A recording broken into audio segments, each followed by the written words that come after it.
بالکل اللہ رب العالمین کی رحمت سے، اس کے فضل و کرم سے انسان کو مایوس نہیں ہونا چاہیے، اسے ہمیشہ اللہ رب العالمین سے اچھی امید رکھنی چاہیے، حسن ظن رکھنا چاہیے۔ اللہ رب العالمین فرماتا ہے، حدیث قدسی ہے اللہ کے نبی صلی اللہ علیہ وسلم کی، جس میں اللہ کے نبی صلی اللہ علیہ وسلم اللہ تعالیٰ سے روایت کرتے ہوئے فرماتے ہیں کہ اللہ تعالیٰ کہتا ہے انا عند ظن عبدی بی، کہ میں اپنے بندے کے ساتھ وہی سلوک کرتا ہوں جو بندہ میرے ساتھ گمان کرتا ہے۔ تو انسان کو ہمیشہ اللہ رب العالمین کے ساتھ حسن ظن رکھنا چاہیے، اچھا گمان رکھنا چاہیے، اچھی توقع اور اچھی امید رکھنی چاہیے۔ انسان کو کبھی امید نہیں چھوڑنی چاہیے۔ یہ شیطان ہے جو چاہتا ہے کہ انسان مایوس ہو جائے، ہمیشہ مغموم رہے، مہموم رہے، ہمیشہ وہ اندر سے تکلیف میں مبتلا رہے۔ تو یہ شیطان چاہتا ہے، اس لیے ہمیں جو ہے مایوس نہیں ہونا چاہیے۔ یہ جو ہے پہلی بات۔ دوسری بات بھائی آپ نے یہ کی کہ آپ جب سے پیدا ہوئے ہیں پریشان ہیں، کوئی نہ کوئی مصیبت آپ کے اوپر رہتی ہے، جبکہ آپ نے نہ شرک کیا ہے نہ کوئی آپ اس طرح کا گناہ کرتے ہیں۔ تو میرے بھائی، اگر کسی کے اوپر کوئی پریشانی آتی ہے، کوئی بیمار ہوتا ہے یا دنیا میں مختلف طرح کی پریشانیاں اس کے اوپر آتی ہیں، تو ان پریشانیوں کا مطلب یہ ہرگز بھی نہیں ہے کہ اس نے کوئی گناہ کیا ہے اسی وجہ سے ہی پریشانی آئی ہے۔ پریشانیاں آنے کے کئی اسباب ہوتے ہیں، ٹھیک ہے، اس میں سے ایک سبب گناہ بھی ہے، اس میں کوئی شک نہیں، لیکن گناہ ایک سبب ہے، اس کے علاوہ بھی اسباب ہوتے ہیں۔ اللہ کے نبی صلی اللہ علیہ وسلم کی آپ وہ حدیث یاد کیجئے جس میں اللہ کے نبی صلی اللہ علیہ وسلم فرماتے ہیں کہ عجبا لامر المؤمن، کہ مومن بندے کا معاملہ بھی عجیب ہوتا ہے۔ اگر اسے پریشانی پہنچتی ہے تو یہ بھی اس کے لیے خیر ہے، اسے آرام آشائش پہنچتی ہے تو یہ بھی اس کے لیے خیر ہے۔ کیسے خیر ہے؟ اگر اسے کوئی آرام آشائش ملتی ہے، کوئی نعمت ملتی ہے تو اللہ رب العالمین کا شکر ادا کرتا ہے، اور شکر ادا کرنا یہ عبادت ہے۔ نعمت ملی، بندے نے شکر ادا کیا، گویا کہ وہ عبادت کر رہا ہے، تو وہ نعمت اس کے لیے باعث اجر و ثواب بنی۔ اسی طرح سے اگر مومن بندے کو کوئی مصیبت پہنچتی ہے تو اس پر وہ صبر کرتا ہے، اور جب صبر کرتا ہے تو یہ صبر بھی اس کے لیے عبادت ہے۔ اگر کوئی بندہ صبر کرتا ہے تو یہ صبر کرنا بہت عظیم عبادت ہے۔ بلکہ آپ یہ یاد رکھیں کہ صبر کے بارے میں اللہ رب العالمین نے قرآن میں فرمایا ہے کہ اللہ رب العالمین صبر کرنے والوں کو ان کا اجر بلا حساب و کتاب دے گا۔ دوسرے بیشتر جو اعمال ہیں ان کا جو ثواب ہوتا ہے وہ حساب کتاب سے ہوتا ہے کہ فلاں عمل کا اتنا ثواب ہے، فلاں عمل کا اتنا ثواب ہے، لیکن اللہ رب العالمین صبر کرنے والوں کو ان کا اجر بلا حساب و کتاب دیتا ہے، اس کی کوئی انتہا نہیں ہے۔ تو یہ اتنی عظیم عبادت ہے۔ تو اگر بندے کو کوئی پریشانی، کوئی مصیبت آتی ہے تو اسے یہ ہرگز نہیں سمجھنا چاہیے، بدگمانی میں مبتلا نہیں ہونا چاہیے کہ میں برا ہوں اسی وجہ سے میرے اوپر یہ پریشانی آ رہی ہے۔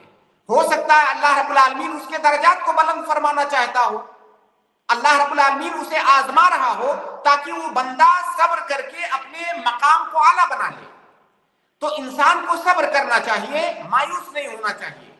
جب کوئی پریشانی آتی ہے تو علماء نے اس بارے میں لکھا ہے کہ پریشانی آنے کے تین جو ہے فوائد ہوتے ہیں۔ کوئی مصیبت، کوئی بیماری، کوئی پریشانی، تکلیف، اس کے تین بڑے فائدے حاصل ہو سکتے ہیں۔ تینوں فائدوں میں سے کوئی نہ کوئی فائدہ اسے ضرور حاصل ہوگا بندے کو۔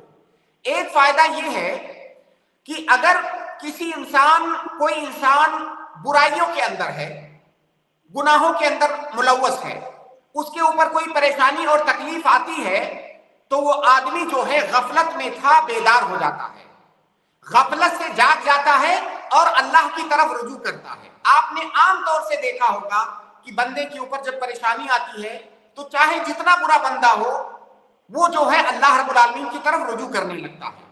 تو انسان کا اللہ کی طرف رجوع کرنے کا جو سبب بن رہا ہے وہ پریشانی ہے، تو یہ پریشانی گویا کہ اس کے لیے رحمت ہے۔ اسی طرح سے کئی سارے لوگ ایسے ہوتے ہیں کہ بہت سارے انہوں نے گناہ کیے ہوتے ہیں زندگی کے اندر، پریشانی آتی ہے تو ان پریشانیوں کے بدلے میں اللہ رب العالمین ان کے گناہوں کو معاف کر دیتا ہے. مصیبتیں یہ گناہوں کا کفارہ ہیں، اگر بندہ ان پر صبر کرے تو. مصیبتوں سے انسان کے گناہ اللہ رب العالمین معاف کر دیتا ہے. ایک حدیث کے اندر ہے کہ مومن بندے کو اگر کانٹا بھی چبھتا ہے جو کہ بہت معمولی تکلیف ہے تو اللہ رب العالمین اس کے ذریعہ سے بھی اس کے گناہ معاف کرتا ہے. تو یہ دوسرا فائدہ ہے. تیسرا فائدہ یہ ہے کہ ان پریشانیوں اور مصیبتوں کے بدلے میں اللہ رب العالمین مومن بندے کے درجات کو بلند فرماتا ہے. تو اگر مومن بندہ اپنی پریشانیوں پر صبر کرے تو اس کے لیے ہر حال میں فائدہ ہے. لہٰذا آپ مایوس نہ ہوں، آپ نا امید نہ ہوں، اللہ رب العالمین سے اچھا گمان رکھیں اور اس کو پازیٹو لیں. دیکھیے جو پریشانی آنی ہے وہ آنی ہے، اس کو آپ ٹال نہیں سکتے. اللہ رب العالمین نے جو مقدر کیا ہوا ہے وہ آنی ہے، تو کیوں نہ انسان اس کو پازیٹو لے اور اس پریشانی کو جو دنیاوی اعتبار سے اس کو پریشانی نظر آ رہی ہے اس پریشانی کو کیوں نہ باعث اجر و ثواب بنا لے، کیوں نہ اسے اللہ رب العالمین کی رحمت کا سبب بنا لے. تو انسان بہت سارے جزا فضا کرنے سے پریشانی دور تو ہوتی نہیں ہے. بہت سارے لوگ پریشانی آتی ہے تو جزا فضا، رونا پیٹنا اور قضا اور قدر سے شکایت، یہ ساری چیزیں کرتے ہیں. یہ کرنے سے نہ تو پریشانی دور ہوگی اور اجر و ثواب سے بھی محروم ہوں گے، اوپر الٹا انہیں گناہ ملے گا. تو پریشانی جو آنی ہے وہ آنی ہے، تو کیوں نہ بندہ اس پر صبر کر کے اجر و ثواب کما لے. تو لہٰذا خلاصہ یہ ہے کہ اگر آپ کسی پریشانی میں ہیں، اللہ رب العالمین سے لو لگائیں، اللہ کی طرف رجوع کریں، اللہ سے دعا کریں اور اللہ تعالیٰ سے صبر کی توفیق مانگیں اور اس کو جو ہے بطور احتساب آپ لیں. اس سے انشاءاللہ آپ کو فائدہ ہوگا. اور اللہ رب العالمین کی رحمت بہت وسیع ہے. اللہ رب العالمین ہر چیز پر قادر ہے. آپ نے بہت سارے ایسے واقعات سنے ہوں گے، ہو سکتا ہے دیکھے بھی ہوں، کہ بڑی بڑی پریشانیاں جہاں پر انسان مایوس ہو جاتا ہے، کوئی راستہ دکھائی نہیں دیتا ہے، اللہ رب العالمین کی طرف سے اس طرح سے مدد آتی ہے کہ وہ ساری پریشانیاں جو ہے ایسے دور ہو جاتی ہیں جیسے کہ پہلے کچھ تھا ہی نہیں. تو لہٰذا آپ مایوس نہ ہو، اللہ تعالیٰ سے لو لگائیں، دعا کرتے رہیں، صبر کریں، انشاءاللہ خیر ہوگا. جی جزاک اللہ. جی حسان بھائی. جی شیخ مجھے بلڈ کینسر ہے، آپ لوگ دعا کیجئے کہ اللہ تعالیٰ شفا کر دے. اللہ رب العالمین آپ کو شفائے کاملہ، شفائے عاجلہ عطا فرمائے اور جو پریشانی بھی آپ کو ہے اللہ رب العالمین اسے کفارہ سیئات بنائے، آپ کے اجر و ثواب میں زیادتی کا سبب بنائے. آمین. جی جزاک اللہ شیخ.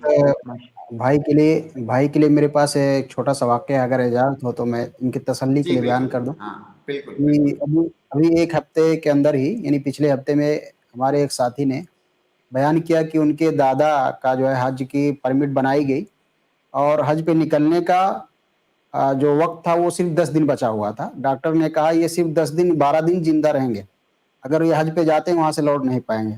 گھر والوں نے بہت سوچ وچار کے آخری فیصلہ یہی لیا کہ ان کو حج پر بھیج ہی دیا جائے. نہیں بیماری ایسی تھی کہ ڈاکٹر نے کہا تو یہ 10 دن ہی زندہ رہیں گے. تو وہ حج پر گئے، حج کے ارکان بھی ادا کیے الحمدللہ، پھر گھر واپس بھی آئے، اس کے بعد بھی 10 سال وہ زندہ رہے. تو کہنے کا مطلب یہ کہ ڈاکٹر نے انہیں جو وقت بتایا ہے اس میں ان کو گھبرانے کی ضرورت نہیں ہے. انشاءاللہ اللہ تعالیٰ خیر کرے گا.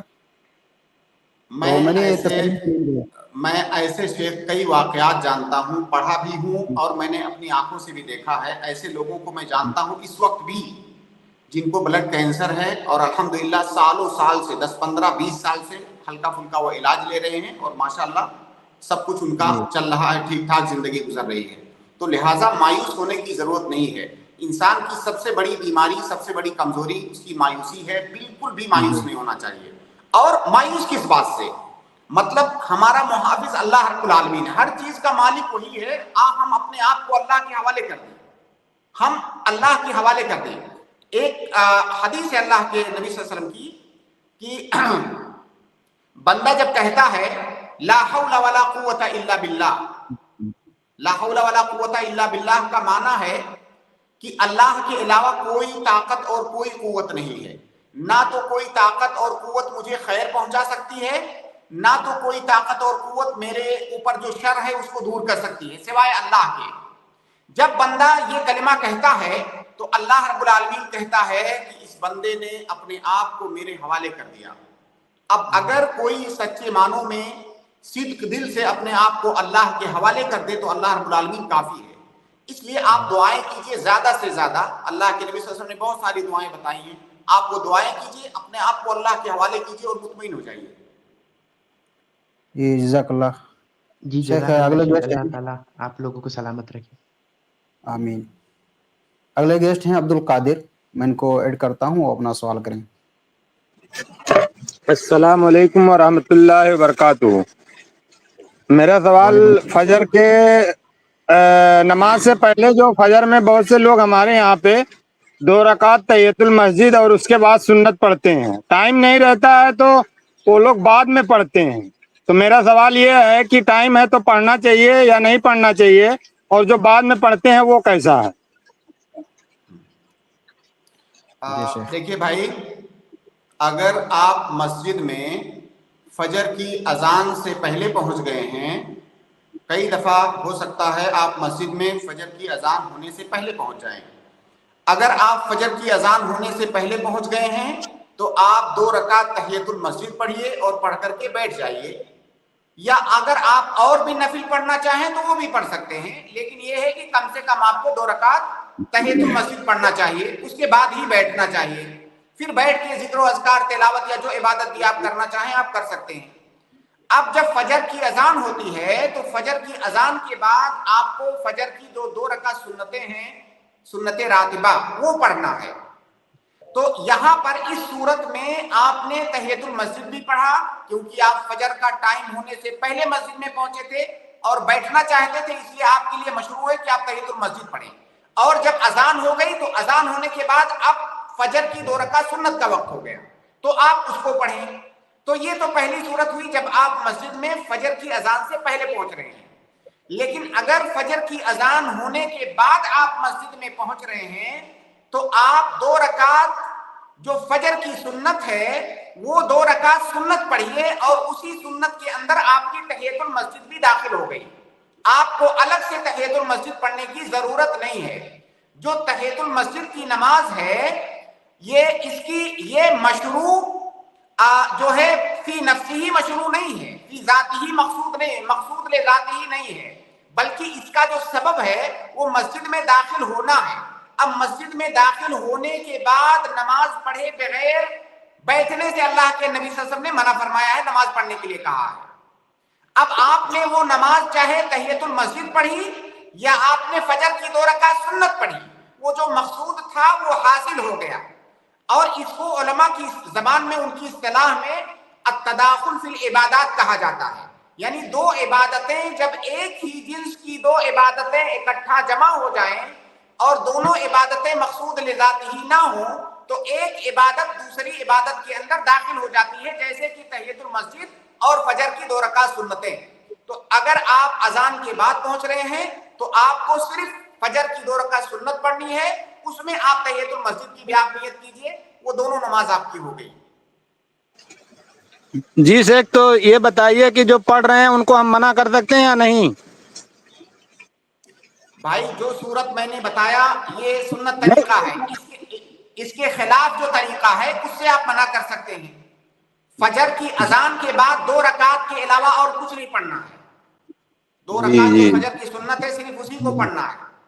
جی, ایک اور سوال تھا کہ کوئی اگر جو ہے السلام علیکم ورحمۃ اللہ وبرکاتہ تو پورا کہے تو پورا جواب دیں, اگر کوئی السلام علیکم کہے تو وعلیکم السلام ہی خالی کہنا چاہیے, ایسا کچھ ہے حدیث میں کیا؟ قرآن کی آیت ہے کہ وَإِذَا حُيِّيتُم بِتَحِيَّةٍ فَحَيُّوا بِأَحْسَنَ مِنْهَا, اگر کوئی آپ سے سلام کرے تو جس صیغے کے ساتھ سلام کر رہا ہے آپ اس سے بہتر صیغے میں اس کا جواب دیجیے. اگر کوئی آپ سے کہہ رہا ہے السلام علیکم تو آپ کہیے وعلیکم السلام ورحمۃ اللہ وبرکاتہ. اگر کوئی آپ سے کہہ رہا ہے السلام علیکم ورحمۃ اللہ تو آپ کہیے وعلیکم السلام ورحمۃ اللہ وبرکاتہ. مطلب جتنا وہ کر رہا ہے آپ کو اس سے زیادہ بہتر انداز میں اس کا جواب دینا ہے. جزاک اللہ خیر. بارک اللہ فیک. شیخ اگلے گیسٹ ہیں مظفر, بھائی کو اٹھ کیا جا رہا ہے, وہ اپنا سوال کریں. السلام علیکم شیخ. وعلیکم السلام ورحمۃ اللہ. شیخ میرا سوال یہ ہے کہ میری جو پھوپھی ہے وہ میرے جو فادر ہیں ان سے حصہ مانگتی تھی، لیکن میرے اور 2 انکل ہیں تو وہ اسے حصہ نہیں دیتے ہیں تو میں سوچ رہا تھا کہ کیا میں بھی اس میں گنہگار شامل ہوں؟ آپ کی پھوپھی آپ کے والد سے حصہ مانگتی تھی، آگے آپ نے کیا کہا؟